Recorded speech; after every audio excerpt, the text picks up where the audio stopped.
الله نحمده ونستعينه ونستغفره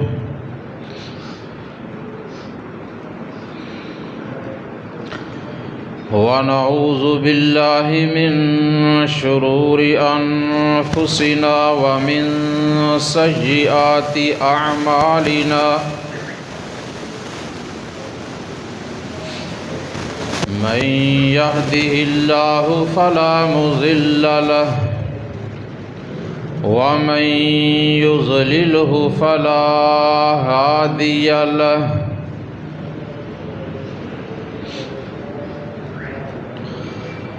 وأشهد أن لا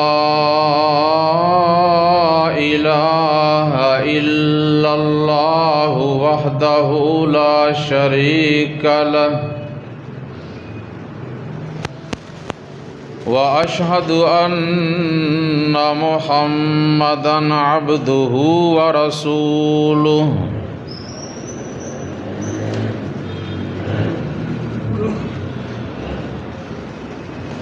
أما بعد فإن خير الحديث كتاب الله وخير الهدي هدي محمد صلى الله عليه وآله وسلم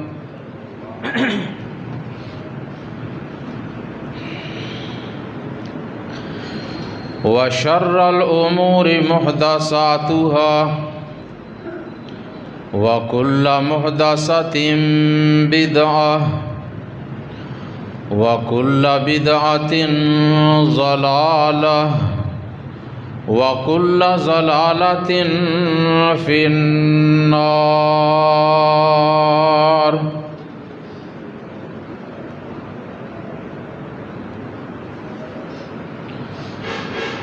اللهم صل على محمد وعلى آل محمد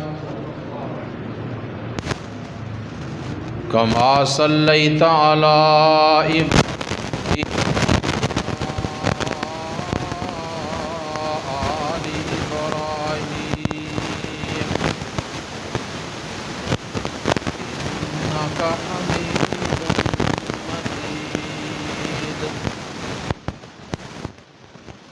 اللهم بارك على محمد وعلى آل محمد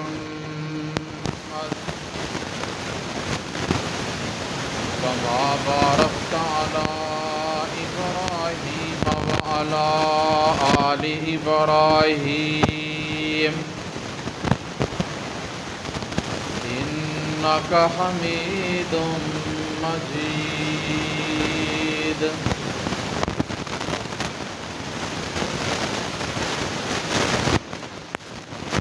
رب اشرح لي صدري ويسر لي أمري عقدة من لساني يفقهوا قولي رب زدني علما أما بعد فأعوذ بالله من الشيطان الرجيم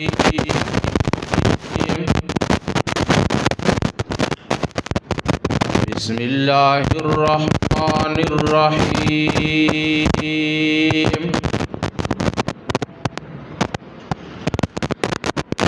وما محمد إلا رسول قد خلت من قبله الرسل أفإن مات أو قتل انقلبتم على أعقابكم ومن ينقلب على عقبيه فلن يضر الله شيئا وَسَيَجْزِي اللَّهُ الشَّاكِرِينَ۔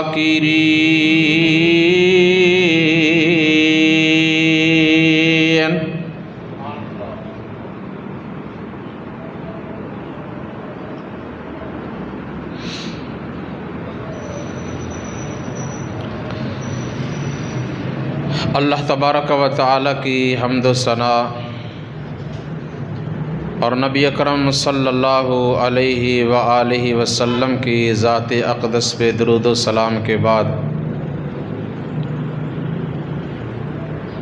محترم سامعین،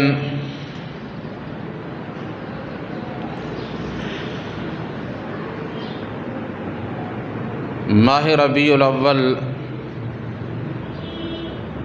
جس طرح ہمارے پیارے نبی امام کائنات سید المرسلین خاتم النبیین رحمت للعالمین حضرت محمد مصطفیٰ احمد مجتبیٰ صلی اللہ علیہ وآلہ وسلم کی ولادت باسعادت کا مہینہ ہے، اسی طرح اسی ماہ ربیع الاول میں آپ صلی اللہ علیہ وسلم کی وفات بھی ہوئی۔ اس سے پہلے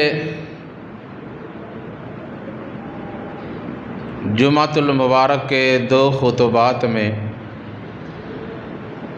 میں نے آپ صلی اللہ علیہ وسلم کی ولادت اور آپ کے مقام و منصب کے عنوان پر کچھ باتیں بیان کی تھیں۔ آج کے اس خطبہ جمعۃ المبارک میں آپ صلی اللہ علیہ وسلم کی وفات طیبہ کے عنوان پر قرآن و حدیث کی روشنی میں کچھ باتیں بیان کرنے کا ارادہ ہے۔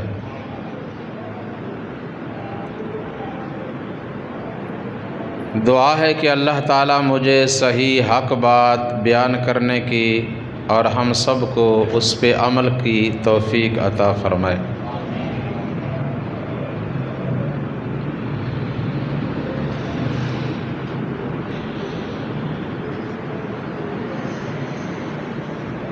حضرات محترم، موت اللہ تعالیٰ کا اٹل فیصلہ ہے، جس سے بھی کوئی بھی جاندار مستثنیٰ نہیں ہے۔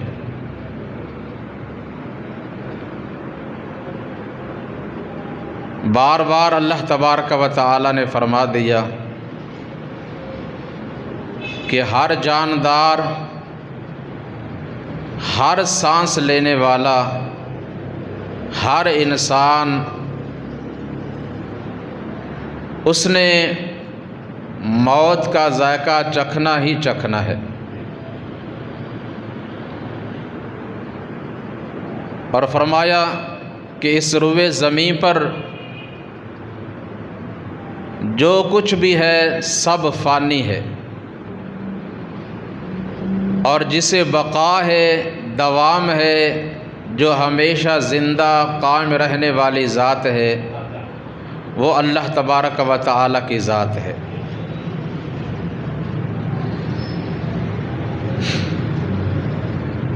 اور یہ موت کسی کے لیے بھی اللہ کے سوا توہین، بے ادبی یا گستاخی کی بات نہیں ہے، بلکہ قرآن و حدیث کا جب مطالعہ کریں گے تو یہ بھی اللہ تعالیٰ کی نعمتوں میں سے ایک نعمت ہے۔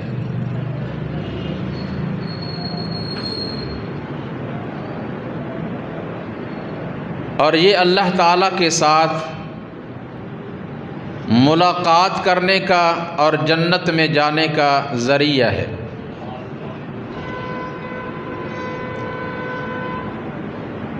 جب موت آئے گی، اس دنیا کو چھوڑ کر جائیں گے، تو پھر آگے جا کر جنت کا داخلہ ملے گا اور اللہ تبارک و تعالی کا دیدار نصیب ہوگا۔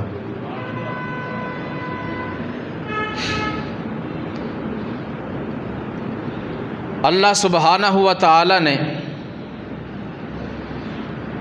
اپنی سچی اور آخری کتاب قرآن مجید فرقان حمید میں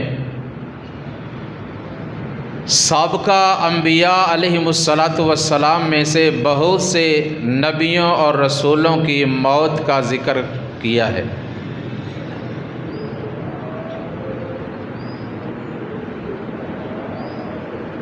اور اسی طرح قرآن کریم کی بہت سی آیات ہیں جن میں اللہ احکم الحاکمین نے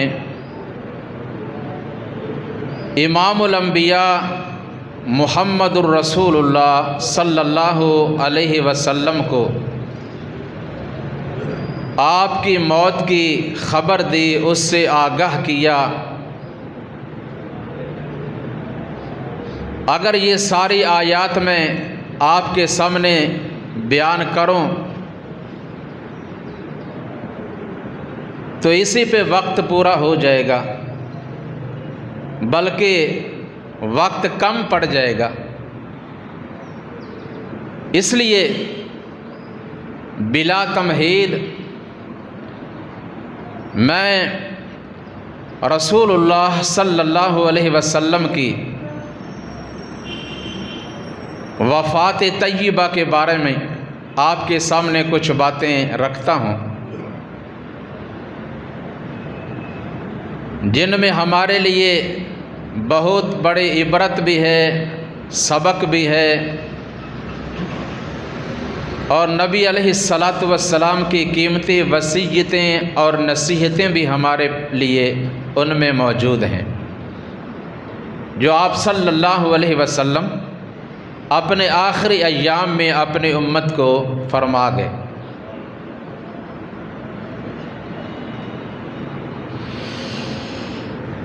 آپ صلی اللہ علیہ وسلم نے خود بھی اپنے اصحاب کرام رضوان اللہ تعالی علیہم اجمعین کو بار بار اس بات سے آگاہ فرمایا کہ میرے ساتھیو، ان قریب میں تم سے جدا ہونے والا ہوں، مجھ سے عبادت کے، نماز کے، روزے کے، حج کے طریقے اور آداب سیکھ لو، سمجھ لو۔ حجۃ الوداع کے موقع پہ آپ نے فرمایا تھا مجھ سے سیکھ لو، ابھی وقت ہے، ہو سکتا ہے اگلے سال تم یہاں آؤ اور تمہاری میرے ساتھ ملاقات نہ ہو سکے۔ اور یہ آپ صلی اللہ علیہ وسلم کی زندگی کا پہلا اور آخری حج تھا۔ آپ نے زندگی میں ایک ہی حج کیا جسے حجۃ الوداع کہا جاتا ہے۔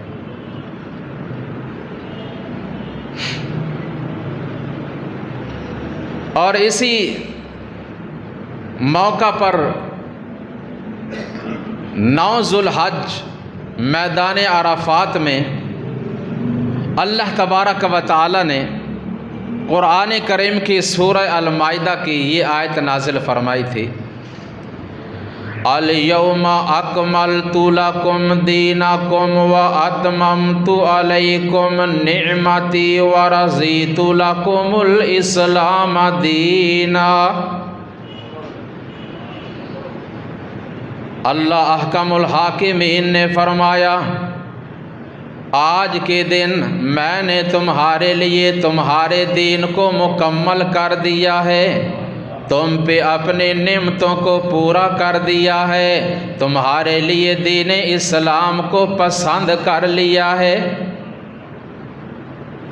صحابہ کرام بہت خوش ہوئے، لیکن سیدنا ابو بکر صدیق رضی اللہ تعالیٰ عنہ فرمانے لگے کہ جس آیت کے نزول پہ تمہیں خوشی ہو رہی ہے نا، مجھے اس پہ پریشانی، دکھ، غم اور صدمہ ہو رہا ہے،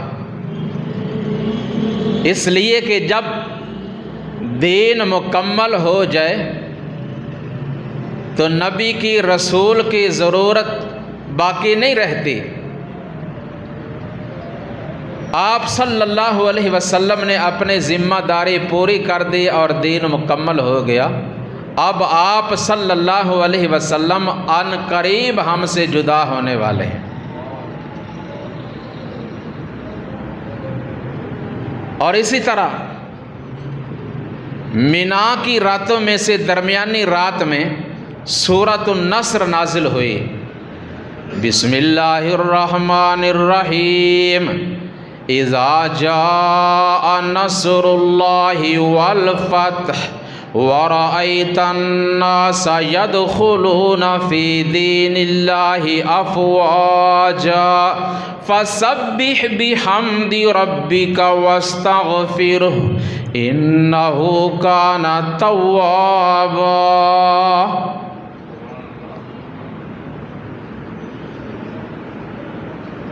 کنز الایمان قرآن مجید کی تفسیر شاید آپ میں سے کسی نے پڑھی ہو، عام لوگ پڑھتے ہیں، لوگوں نے گھروں میں رکھی ہیں۔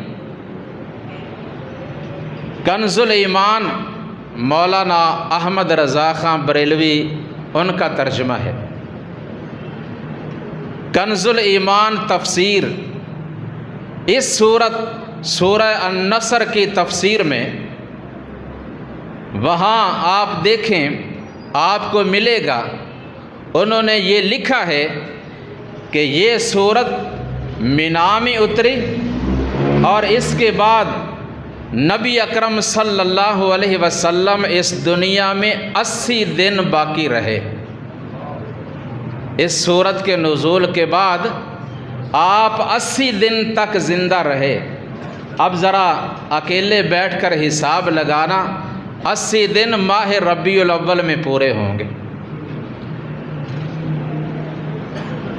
تو انہوں نے بھی اس بات کو تسلیم کیا اور بتا دیا کہ رسول اللہ صلی اللہ علیہ وسلم کی وفات ماہ ربیع الاول میں ہوئی ہے۔ سیدنا عمر فاروق رضی اللہ تعالیٰ عنہ نے ایک دفعہ اپنے کچھ ساتھیوں کو بٹھایا، اور اکثر وہ بٹھاتے مسائل پوچھنے کے لیے، سیکھنے یا سکھانے کے لیے۔ ان میں ایک چھوٹی عمر کے صحابی سیدنا عبداللہ بن عباس سب کہو رضی اللہ تعالی عنہ، انہیں بھی بٹھاتے، اور یہ چھوٹی عمر کے باوجود بہت بڑے عالم تھے، مفسر قرآن اور محدث زمان۔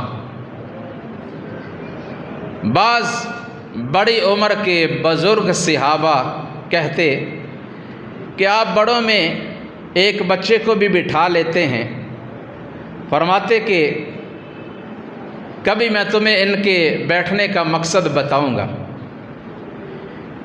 ایک دفعہ انہوں نے اپنے ساتھیوں سے اسی صورت کے بارے میں پوچھا، تمہارا اس بارے میں کیا خیال ہے؟ یہ کب اتری؟ اس کے معانی، مطلب اور مفہوم کیا ہے؟ کسی نے کچھ بتایا، کسی نے کچھ۔ تو آخر میں انہوں نے عبداللہ ابن عباس رضی اللہ تعالیٰ عنہ سے پوچھا، آپ کیا فرماتے ہیں اس بارے میں؟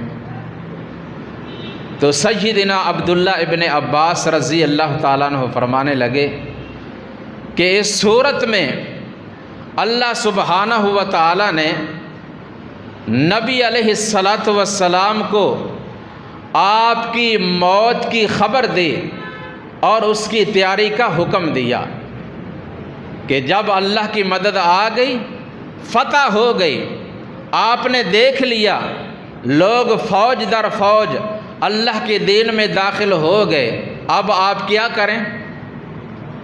فَسَبِّحْ بِحَمْدِ رَبِّكَ وَاسْتَغْفِرْهُ إِنَّهُ كَانَ تَوَّابًا۔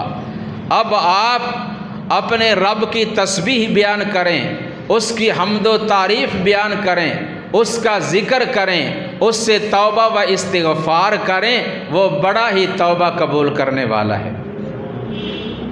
اللہ تعالیٰ نے آپ کو اس میں موت کی خبر دی اور تیاری کا حکم دیا۔ تو سیدنا عمر رضی اللہ تعالیٰ عنہ فرمانے لگے، اے عبداللہ، اس صورت کے بارے میں جو تیری رائے ہے وہی مجھ عمر کی رائے ہے رضی اللہ تعالیٰ عنہما۔ تو خیر وہ وقت پھر قریب آ گیا، آپ صلی اللہ علیہ وسلم حجۃ الوداع کے سفر سے واپس مدینہ المنورہ میں تشریف لائے۔ ماہ محرم بھی گزر گیا، ماہ سفر بھی گزر گیا۔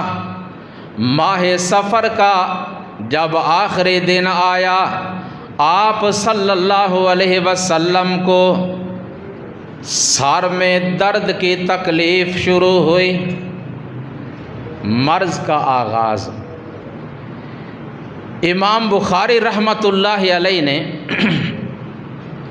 باقاعدہ صحیح بخاری میں ایک باب قائم کیا ہے، باب مارض النبی صلی اللہ علیہ وسلم و موتہ،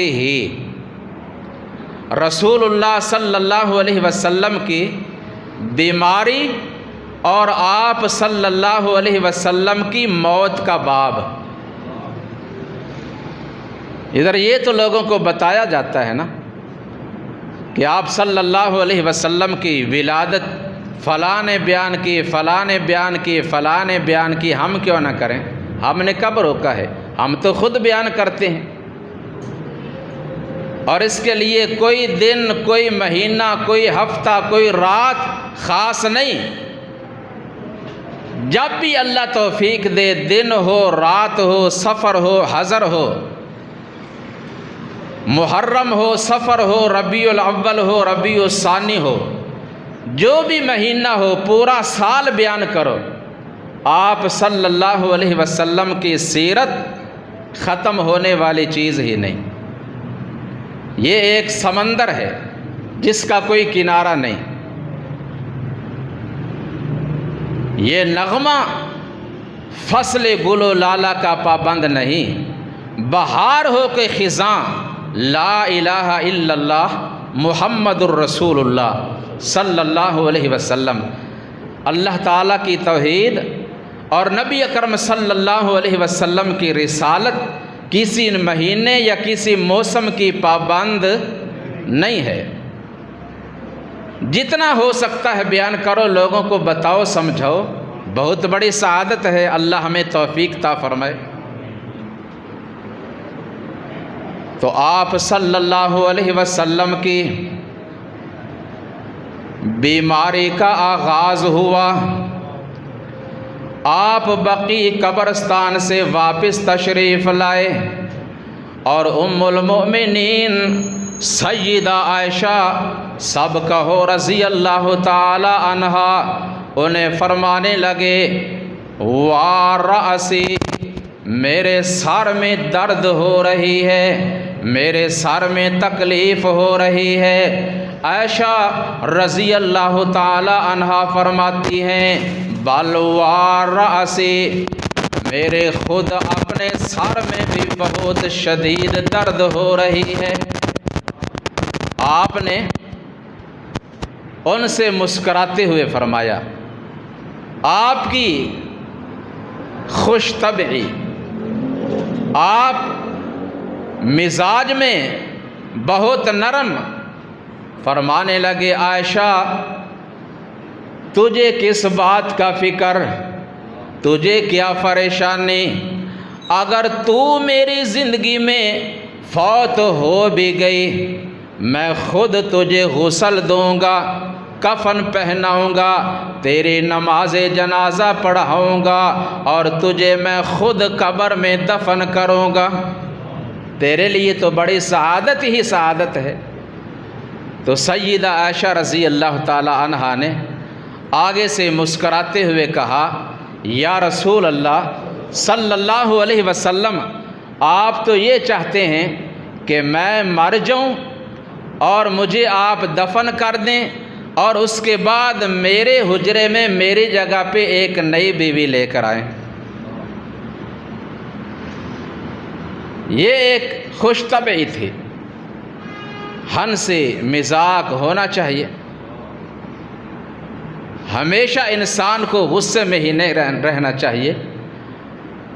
تو خیر آپ صلی اللہ علیہ وسلم نے فرمایا کہ عائشہ، وہ زہر جو مجھے خیبر کے موقع پر کھلایا گیا تھا نا، جس کا ایک لقمہ میں نے منہ میں ڈال لیا تھا، اگرچہ اسے باہر نکال بھی دیا تھا لیکن اب اس کا اثر جو ہے نا وہ ظاہر ہو رہا ہے اور اس سے میری رگے جان کٹی جا رہی ہے۔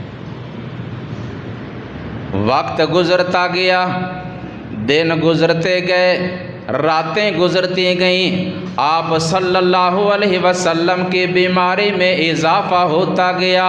سیدہ عائشہ رضی اللہ تعالی عنہا بیان کرتی ہیں کہ ایک دفعہ آپ صلی اللہ علیہ وسلم اتنے بیمار ہو گئے کہ آپ معمول کے مطابق جو وظیفہ کیا کرتے تھے وہ بھی نہ کر سکے۔ کیا معمول تھا؟ روزانہ سونے سے پہلے آپ قرآن مجید کی آخری 3 سورتیں پڑھتے، ہاتھوں پہ پھونک مار کے سر سے لے کر پاؤں تک آپ اپنے جسم پہ ہاتھ پھیرتے۔ یہ مسنون دم ہے، کیا کریں، اللہ کرنے کی توفیق عطا فرمائے۔ اور جب آپ کریں گے تو انشاءاللہ آپ کو ادھر ادھر تعویذ فروشوں اور جادوگروں کے پاس جانے کی ضرورت پیش نہیں آئے گی، اس میں بہت کچھ اللہ تعالیٰ نے لکھا ہے۔ تو فرماتی ہیں ام المؤمنین، آپ حسب معمول یہ اپنے آپ کو دم بھی نہ کر سکے، اتنی کمزوری جسم میں آ گئی، پھر میں ان صورتوں کو پڑھتی اور آپ صلی اللہ علیہ وسلم کے ہاتھوں پہ پھونک مار کے برکت کے لیے آپ کے ہاتھ ہی آپ کے جسم پہ پھیرتے۔ ایک دفعہ سیدنا عبداللہ ابن مسعود کہہ دو رضی اللہ تعالی عنہ تیمارداری کے لیے آئے۔ جب آپ صلی اللہ علیہ وسلم کے مبارک جسم کو ہاتھ لگایا تو کہنے لگے، یا رسول اللہ صلی اللہ علیہ وسلم، آپ کا جسم تو بہت زیادہ گرم ہے، آپ کو بڑا بخار ہے۔ آپ نے فرمایا، ہاں عبداللہ، جتنا تمہارے 2 آدمیوں کو بخار ہوتا ہے اتنا اکیلے مجھ محمد صلی اللہ علیہ وسلم کو بخار ہے۔ کہا، یا رسول اللہ صلی اللہ علیہ وسلم، اگر یہ بات ہے تو پھر آپ کے لیے اجر بھی تو عام لوگوں کے بنسبت دگنا ہی ہوگا نا، کیونکہ جس قدر کوئی بیماری پہ پریشانی پر صبر کرتا ہے نا، برداشت کرتا ہے، اس قدر ہی اللہ تعالیٰ اسے اجر و ثواب عطا فرماتے ہیں۔ تو آپ صلی اللہ علیہ وسلم نے فرمایا، ہاں یہ بات ٹھیک ہے، بیماری اگر آ جائے دعا کرنی چاہیے اللہ تعالیٰ ہر مسلمان کو ہر قسم کی بیماریوں سے نجات عطا فرمائے۔ اگر آ بھی جائے بیماری تکلیف تو اس پہ صبر کرنا چاہیے، یہ گناہوں کا کفارہ بن جاتا ہے اور اللہ تعالیٰ اسی سے ہی اپنے بندے کو دنیا میں گناہوں سے پاک کر دیتے ہیں اور اس کے بدلہ میں اللہ جنت عطا فرماتے ہیں۔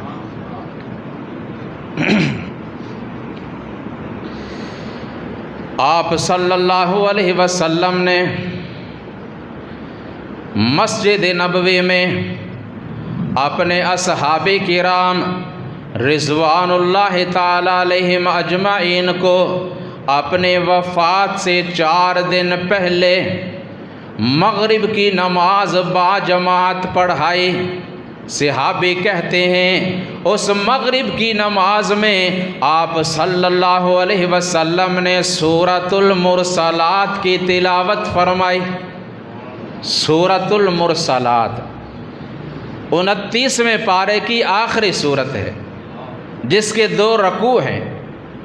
اگر اس کو نماز میں پڑھا جائے نا تو کم از کم 15 منٹ لگتے ہیں، یہاں تو 10 منٹ ہو جائے نا تو بولنے لگ جاتے ہیں آپ نے بڑی لمبی نماز پڑھا دی۔ آپ صلی اللہ علیہ وسلم نے شدید بیمار ہونے کے باوجود مغرب کی نماز میں سورۃ المرسلات پڑھائی، اپنے ساتھیوں کو سنائی۔ تو بہرحال نماز میں اللہ کی طرف توجہ ہونی چاہیے، اس میں جتنا ہو سکے خشوع و خضوع ہونا چاہیے۔ اللہ تعالیٰ عمل کی توفیق عطا فرمائے۔ یہ نماز مغرب پڑھانے کے بعد آپ صلی اللہ علیہ وسلم اپنے گھر میں تشریف لائے۔ عشاء کی نماز کا وقت قریب آیا۔ آپ صلی اللہ علیہ وسلم نماز عشاء کے لیے پھر مسجد میں جانا چاہتے ہیں، لیکن آپ پہ بار بار غشی طاری ہو رہی ہے۔ ایک دفعہ غشی طاری ہوئی، بہت دیر کے بعد آپ ہوش میں آئے، سوال کیا کیا لوگوں نے نماز پڑھ لی ہے؟ جواب ملا یا رسول اللہ صلی اللہ علیہ وسلم ابھی انہوں نے نہیں پڑھی، وہ آپ کی منتظر ہیں، آپ کے انتظار میں بیٹھے ہیں۔ فرمایا پانی لاؤ۔ پانی لایا گیا، آپ نے غسل فرمایا، مسجد میں جانے کا ارادہ کیا، دوبارہ پھر غشی طاری ہو گئی۔ 3 دفعہ اسی طرح ہوا۔ آپ نے پھر پوچھا کیا لوگوں نے نماز پڑھ لی ہے کہ نہیں؟ جواب ملا نہیں، وہ آپ کے انتظار میں بیٹھے ہیں۔ تو آپ صلی اللہ علیہ وسلم نے آخر میں فرمایا مروا ابا بکر فلیصلی بالناس، اب میں تو مسجد میں نہیں جا سکتا، عاجز آ چکا ہوں، میری جانب سے ابو بکر صدیق رضی اللہ تعالی عنہ سے کہہ دو، میری طرف سے ان کو حکم دے دو وہ لوگوں کو نماز پڑھائیں۔ سیدہ عائشہ، سیدہ حفصہ رضی اللہ عنہما کہنے لگیں یا رسول اللہ صلی اللہ علیہ وسلم انہ رقیق القلب، ابو بکر تو بڑے نرم دل ہیں، آپ کے مصلی پہ کھڑا ہو کر وہ نماز نہیں پڑھا سکیں گے، برداشت نہیں کر سکیں گے، آپ ان کے بجائے عمر رضی اللہ تعالی عنہ سے فرما دیں، ان کو حکم دے دیں۔ آپ صلی اللہ علیہ وسلم نے فرمایا نہیں، جہاں ابو بکر موجود ہوں گے ان کے ہوتے ہوئے کوئی دوسرا میری جگہ پہ مصلی امامت پہ کھڑے ہو کر امام نہیں بن سکتا۔ اس کا ترجمہ کسی نے اس طرح کیا ہے کہ نبی پاک ایک بار بیمار ہو گئے مسجد وچ جاون تو لاچار ہو گئے تا فرمایا پیارے پیغمبر اللہ دے ابو بکر نو کہو نمازاں پڑھا دے تا فرمایا پیارے پیغمبر اللہ دے ابو بکر نو کہو امامت کرا دے تا فرمایا عائشہ نبی دے حرم نے میرے ابا جی طبیعت دے نرم نے جدوں ویکھن گے خالی تو ہاڈا ٹھکانا میرے ابا جی کولوں جریا نہیں جانا عمر نو کہو فرض اے نبھاوے مصلے تے کھلو کے امامت کراوے تا فرمایا پیارے پیغمبر اللہ دے کیا فرمایا کدے عائشہ ایسا ہو ہی نہیں سکدا تیرے ابے دے اگے کوئی کھلو ہی نہیں سکدا ابو بکر جس جاتے موجود ہووے تے پھر کون ایسا جو اگے کھلووے لا ينبغي لقوم فیہم ابو بکر ان یؤمہم غیرہ کسی قوم کے لیے یہ جائز ہی نہیں کہ ابو بکر کی موجودگی میں وہ کسی دوسرے کو اپنا امام بنا لیں تو رسول اللہ صلی اللہ علیہ وسلم کے حکم پر انہوں نے نماز پڑھانا شروع کر دی نبی علیہ السلام کی زندگی میں جو انہوں نے نمازیں پڑھائیں ان کی تعداد 17 ہے عشاء کی نماز اور 3 دن 5 نمازیں اور آخری دن پیر والے دن فجر کی نماز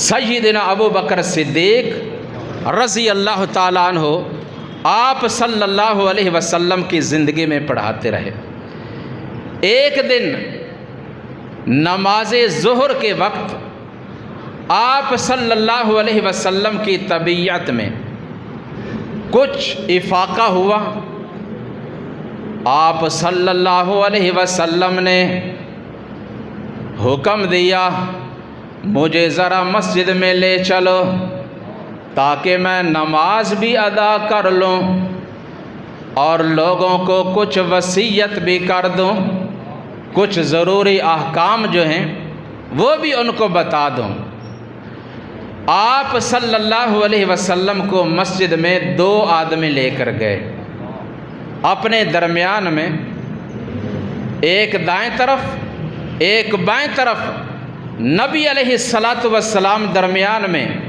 پاؤں گھسیٹتے ہوئے چل کر گئے ان کے درمیان میں اور یہ 2 آدمی کون تھے وہی تھے جو پہلے آپ صلی اللہ علیہ وسلم کو ام المؤمنین سیدہ میمونہ رضی اللہ تعالی عنہا کے گھر سے عائشہ رضی اللہ تعالی عنہا کے حجرہ میں چھوڑ کر گئے تھے جب آپ نے فرمایا تھا اینا انا غدن کہ میں کل سے کہاں ہوں گا ازواج مطہرات آپ کی خواہش آپ کی منشا سمجھ جاتے ہیں آپ کیا چاہتے ہیں گویا آپ چاہتے ہیں کہ اپنی زندگی کے آخری ایام آخری راتیں آخری لمحات عائشہ رضی اللہ تعالی عنہا کے پاس گزاریں انہوں نے کہا ہماری طرف سے کوئی انکار نہیں کوئی اعتراض نہیں آپ جہاں چاہیں جانا چاہتے ہیں جہاں رہنا پسند کرتے ہیں آپ کو اختیار ہے آپ نے فرمایا مجھے عائشہ کے گھر میں لے جاؤ یہ 2 آدمی آپ کو لے کر آئے یہ 2 کون تھے صحیح بخاری اٹھا کر دیکھیں ایک آپ صلی اللہ علیہ وسلم کے چچا عباس ہیں اور دوسرے آپ کے چچا زاد بھائی علی بن ابی طالب ہیں رضی اللہ تعالی عنہما یہی عائشہ کے گھر میں بھی لے کر آئے اور یہی مسجد نبوی میں بھی لے کر گئے اور لے جا کر سیدنا ابو بکر صدیق رضی اللہ تعالی عنہ کے پہلو میں بٹھایا آپ کو، اور خود بٹھا کر کہاں گئے؟ باہر نکل گئے تھے، گھر چلے گئے تھے؟ نہیں، آپ صلی اللہ علیہ وسلم کو صدیق اکبر کی بائیں جانب بٹھایا اور خود پیچھے صف میں کھڑے ہوئے، اور نقشہ کیا تھا سب لوگ صدیق اکبر کی اقتداء کر رہے ہیں، اور صدیق اکبر رضی اللہ تعالیٰ عنہ رسول اللہ صلی اللہ علیہ وسلم کی اقتداء کر رہے ہیں۔ آپ کی آواز کو لوگوں تک پہنچا رہے ہیں۔ نماز مکمل ہوئی، نماز سے سلام پھیرا، آپ صلی اللہ علیہ وسلم نے ایک فصیح و بلیغ خطبہ ارشاد فرمایا، اور یہ تھا مسجد نبوی میں رسول اللہ صلی اللہ علیہ وسلم کا آخری خطبہ اور آخری نماز۔ اللہ اکبر کبیرہ۔ آپ صلی اللہ علیہ وسلم نے اللہ سبحانہ و تعالیٰ کی حمد و تعریف کی۔ اللہ کی تعریف کرنے کے بعد آپ نے فرمایا کہ اللہ تعالیٰ نے اپنے ایک بندے کو اختیار دیا ہے، چاہے وہ دنیا کی زندگی کو اور دنیا کی زیب و زینت کو پسند کر لے، دنیا میں رہنا پسند کر لے، اور چاہے تو وہ آخرت میں آ کر اپنے رب سے ملاقات کر لے، لیکن اس بندے نے دنیا کی زندگی اور دنیا کی زیب و زینت کو چھوڑ کر اللہ کی ملاقات کو پسند کر لیا ہے۔ لوگ بیٹھے ہیں، سب سن رہے ہیں، لیکن صدیق اکبر رضی اللہ تعالی عنہ محرم راز نبوت بھانپ گئے، حقیقت کو سمجھ گئے، بات کے تہ تک پہنچ گئے۔ وہ اونچی آواز سے رونے لگے اور روتے ہوئے کہنے لگے، فداک ابی و امی، یا رسول اللہ صلی اللہ علیہ وسلم، ہمارے ماں باپ آپ پہ فدا ہوں، ہمارے ماں باپ آپ پہ قربان ہوں۔ بعض صحابہ کہنے لگے، دیکھو اس بوڑھے آدمی کو کیا ہو گیا؟ اللہ کے نبی صلی اللہ علیہ وسلم ایک بندے کی بات کر رہے ہیں کہ اللہ نے اسے اختیار دیا ہے، چاہے وہ دنیا میں رہنا پسند کر لے، چاہے اپنے رب سے ملاقات کر لے، اور یہ کہہ رہا ہے فداک ابی و امی۔ لیکن راوی کہتے ہیں ہمیں کچھ دیر کے بعد اصل بات سمجھ میں آئی کہ اس بندے سے مراد خود رسول اللہ صلی اللہ علیہ وسلم ہے، اور کون ایسا ہو سکتا ہے کہ جسے اللہ یہ اختیار دیں؟ اور نبی اکرم صلی اللہ علیہ وسلم نے بتا دیا، آپ نے فرما دیا کہ اس بندے نے دنیا میں رہنے کی بجائے اپنے رب سے ملاقات کو پسند کر لیا، جس کا مطلب یہ ہے کہ آپ صلی اللہ علیہ وسلم اس دن سے لے کر آج تک دنیا میں نہیں ہیں، اپنے رب کے پاس ہیں۔ دنیا میں نہیں، اپنے رب کے پاس ہیں۔ یہی بات بنتی ہے نا، اس کے علاوہ آپ کے اس فرمان کا مطلب ہو کیا سکتا ہے؟ یہ نہیں ہو سکتا کہ ایک وقت میں انسان دنیا میں بھی ہو اور آخرت میں بھی ہو، جنت میں بھی ہو اور اس دنیا میں بھی ہو، نہیں۔ پھر آپ صلی اللہ علیہ وسلم فرمانے لگے، میرے سامنے زمین کے خزانوں کی چابیاں پیش کی گئیں۔ کیا مطلب؟ اس حدیث کے راوی بیان کرتے ہیں کہ اختیار دیا گیا کہ اگر دنیا میں رہنا ہے تو یہ زمین کے خزانوں کی چابیاں ہیں، یہ لے لیں یا جنت اور اس کی نعمتوں کو پسند کر لیں۔ تو اللہ کے اس بندے نے جنت اور جنت کی نعمتوں کو پسند کر لیا۔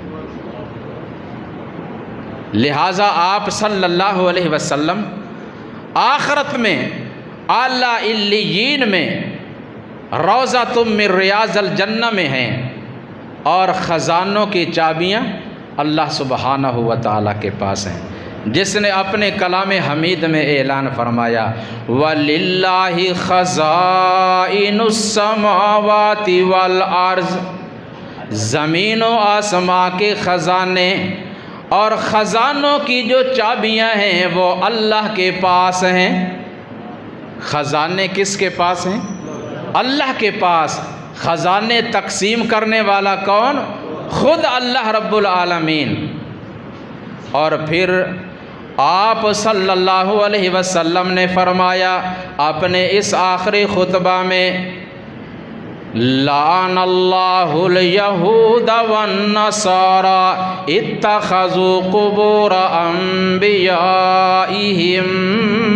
مساجدا، یہودیوں پر، عیسائیوں پر اللہ تعالیٰ کی لعنت ہو۔ دوسری روایت میں اللہ یہود و نصارہ کو ہلاک کرے۔ کیوں؟ کس لیے؟ ان کا جرم کیا تھا؟ فرمایا کہ انہوں نے اللہ تعالیٰ کے نبیوں کی قبروں کو مساجد بنا لیا، سجدہ گاہ بنا لیا۔ آپ صلی اللہ علیہ وسلم اپنے آخری ایام میں، آخری وصیت میں لوگوں کی توجہ قبروں مزاروں سے ہٹا کر اللہ کی طرف جوڑ رہے ہیں، اور آپ نے صاف اور واضح الفاظ میں یہ بھی وصیت فرمائی ایک اور موقع پہ، لا تتخذوا قبر عیدا، لوگو میری قبر کو عید گاہ نہ بنانا، اس پہ عرس میلہ نہ لگانا، ایسا کام نہ کرنا کہ عید کا سما بنے۔ اور آپ اللہ سے بھی دعا کرتے ہیں اللہم لا تجعل قبری وثنا یعبد، اللہ میری قبر کو ایسا بت نہ بنانا کہ جس کی عبادت کی جائے۔ اور آپ نے یہ بھی وصیت کی، صحیح مسلم، لا تطرونی کما اطرت النصارى المسیح ابن مریم انما انا عبد فقولوا عبد اللہ ورسولہ، لوگو جس طرح نصارہ نے عیسیٰ ابن مریم کے بارے میں کہا کہ وہ ابن اللہ ہیں، اللہ کا بیٹا ہیں، اس طرح میرے بارے میں تم کوئی ایسی بات نہ کرنا۔ یاد رکھو بے شک میں محمد صلی اللہ علیہ وسلم اللہ کا بندہ ہوں، تو تم مجھے اللہ کا بندہ اور اس کا رسول ہی کہنا۔ اس کا ترجمہ کسی نے اس طرح کیا ہے نا کہ تم اوروں کی مانند دھوکہ نہ کھانا، کسی کو اللہ کا نہ بیٹا بنانا، میری حد سے رتبہ نہ میرا بڑھانا، بڑھا کر کہیں نہ اللہ سے ملانا، بنانا نہ تربت میری کو صنم تم، کرنا نہ اس پہ سر اپنے کو خم تم، نہیں بندہ ہونے میں کچھ مجھ سے کم تم، بے چارگی میں برابر ہیں ہم تم، مجھے دی ہے حق نے بس اتنی بزرگی کہ میں بندہ بھی ہوں اس کا اور ایلچی بھی، جس طرح ہر شخص وہاں ہے پرفگندہ اسی طرح ہوں میں بھی ایک اس کا بندہ۔ بار بار ہم کیا پڑھتے ہیں نماز میں، کلمہ شہادت میں، اشہد ان محمدن عبدہ و رسولہ، میں اس بات کی گواہی دیتا ہوں کہ بے شک محمد صلی اللہ علیہ وسلم اللہ کے پیارے بندے اور اس کے سچے رسول ہیں۔ آپ نے یہ وصیت کی اور پھر فرمایا لوگوں سنو، ان من امن الناس علی فی صحبتہ و مالہ ابو بکر، اس دنیا کائنات میں سب سے زیادہ میرے اوپر جس کے احسانات ہیں ساتھ دینے کے لحاظ سے اور مال خرچ کرنے کے اعتبار سے، وہ ہیں ابو بکر صدیق رضی اللہ تعالی عنہ۔ اگر میں اللہ کے سوا کسی اور کو خلیل بنانا چاہتا تو ابو بکر کو خلیل بنا لیتا، لیکن خلیل میں نے اللہ کو بنایا ہے، اور ابو بکر میرے بھائی ہیں، دوست ہیں، محبوب ہیں، ان کے ساتھ محبت ہے، مودت ہے۔ اور میں تمہیں حکم دے کر جا رہا ہوں، لا تبقین فی المسجد خوخۃ الا خوخۃ ابی بکر، مسجد کی طرف جتنے لوگوں کے بھی دروازے ہیں سب بند کر دیے جائیں سوائے ابو بکر کے ایک دروازہ کے، اس کو باقی رہنے دیا جائے اور باقی سب بند کر دیے جائیں۔ مسجد کی طرف کس کا دروازہ رکھا جاتا ہے؟ مسجد کے امام اور خطیب کا۔ آپ کا اس طرف اشارہ ہے۔ آپ اپنی جگہ پہ صدیق اکبر رضی اللہ تعالیٰ عنہ کو امام مقرر کر کے جا رہے ہیں، اور پھر آپ نے فرمایا لوگو ان قریب میں تم سے جدا ہونے والا ہوں، اگر میرے ہاتھ یا میری زبان سے تم میں سے کسی کو کوئی تکلیف پہنچی ہے نا، میں اپنے آپ کو پیش کر رہا ہوں، وہ مجھ سے بدلہ لے سکتا ہے۔ ہم میں سے کون یہ جرت کر سکتا ہے؟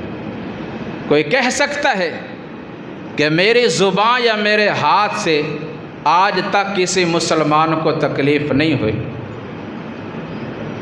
اللہ تعالی ہمیں اپنے جسم کے تمام اعضاء کی حفاظت کرنے کی توفیق عطا فرما دے۔ آپ اپنے آپ کو پیش کر رہے ہیں بدلہ دینے کے لیے، بدلہ لینے کے لیے نہیں، بدلہ دینے کے لیے۔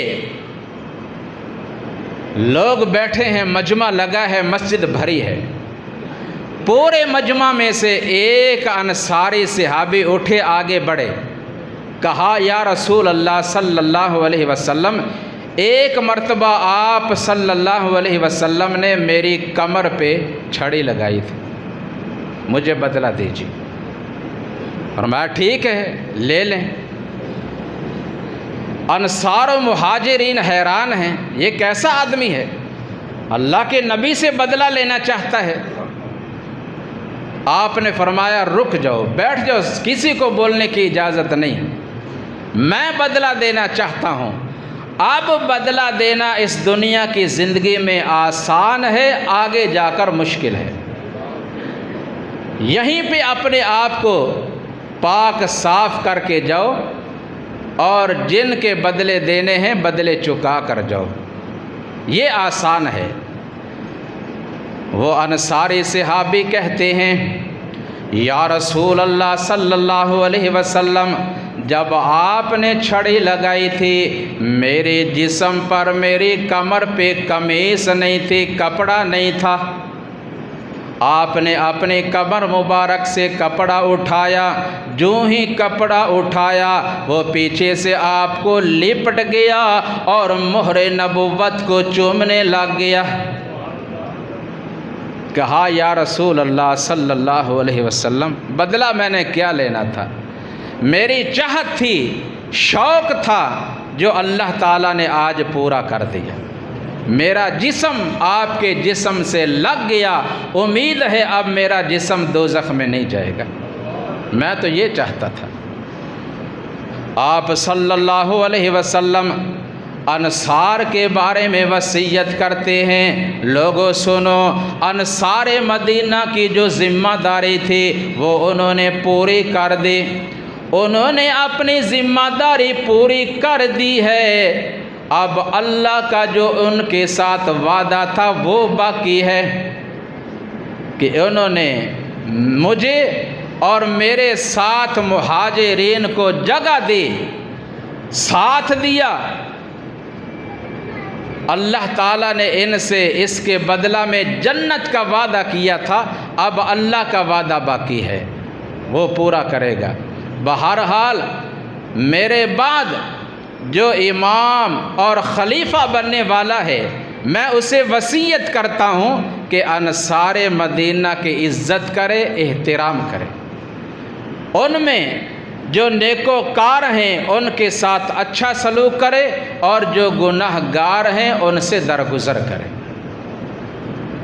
یہ آپ کی وفاداری ہے، آپ ان کے بارے میں وصیت کر کے جا رہے ہیں۔ اس کے بعد آپ صلی اللہ علیہ وسلم کو گھر میں لایا گیا، اس کے بعد دوبارہ آپ صلی اللہ علیہ وسلم مسجد میں نہ جا سکے، حتیٰ کہ آپ کی زندگی کا آخری دن آ گیا 12 ربیع الاول اور دن پیر کا۔ آپ صلی اللہ علیہ وسلم، آپ کے ارد گرد آپ کی ازواج مطہرات بھی ہیں، آپ کی بیٹی سیدہ فاطمہ بھی ہیں رضی اللہ تعالی عنہن، اور دیگر آپ کے اہل بیت بھی ہیں۔ آپ پہ بار بار غشی طاری ہو رہی ہے، آپ نے پانی کا ایک پیالہ منگوایا، اپنے پاس رکھا، آپ اس میں اپنا ہاتھ ڈبوتے ہیں، پیشانی پہ لگاتے ہیں اور زبان سے فرماتے ہیں لا الہ الا اللہ ان للموت سکرات۔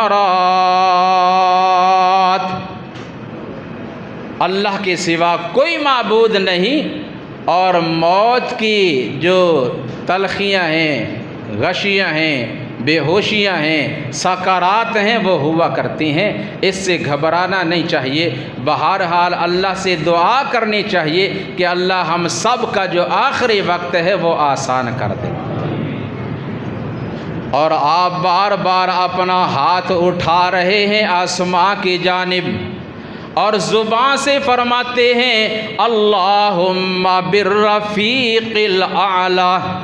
یہ دیکھ کر آپ کی لخت جگر سیدہ فاطمہ رضی اللہ تعالی عنہا کہتی ہیں وا کرب اباہ وا کرب اباہ، ہے میرے ابا جان کو کتنی تکلیف ہو رہی ہے۔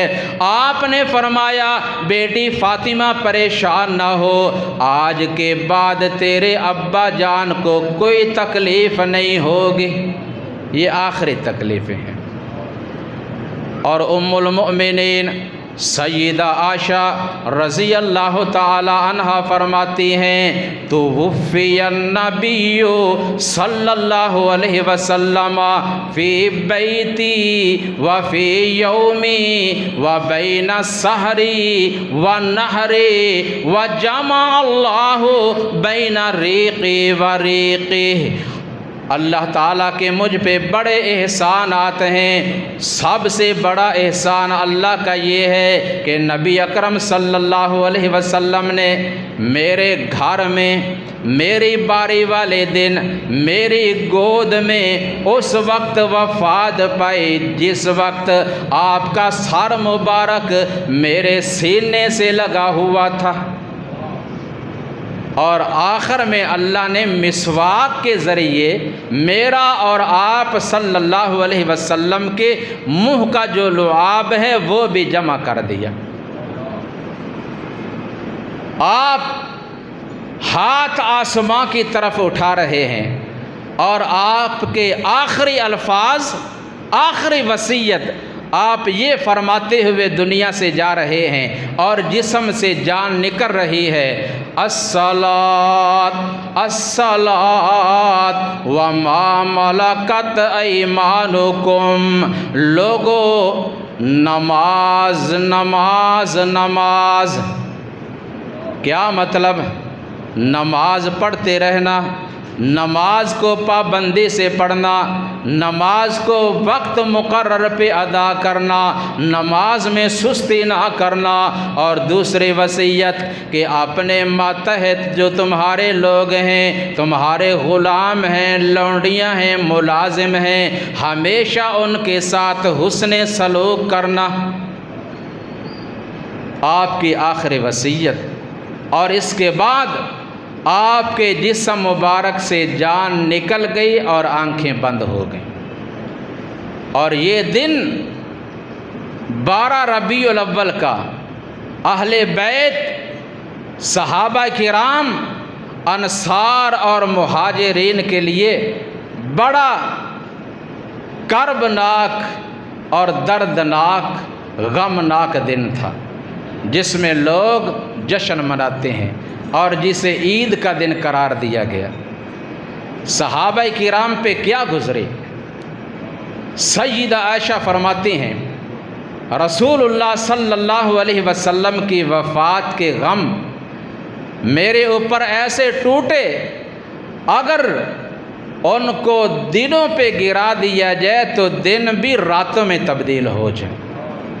سیدنا انس ابن مالک رضی اللہ تعالیٰ عنہ بیان کرتے ہیں، ہم مدینہ والوں کے لیے 2 دن بڑے تاریخی دن ہیں، ایک بڑا خوشی کا دن اور ایک بہت زیادہ غم اور پریشانی کا دن۔ خوشی والا دن وہ دن جس میں آپ مکہ سے ہجرت کر کے ہمارے پاس مدینہ میں آئے، اور غمناک، دردناک اور المناک دن جو تھا وہ دن تھا جس میں آپ صلی اللہ علیہ وسلم کی وفات ہوئی۔ اللہ تبارک و تعالی ہمیں نبی مکرم رسول معظم صلی اللہ علیہ وسلم سے سچی محبت کرنے کی، آپ کی اتباع فرما برداری کرنے کی، اور جنت میں اللہ تعالی ہم سب کو آپ کی رفاقت عطا فرمائے۔ سبحان ربک رب العزت عما یصفون وسلام علی المرسلین والحمد للہ رب العالمین۔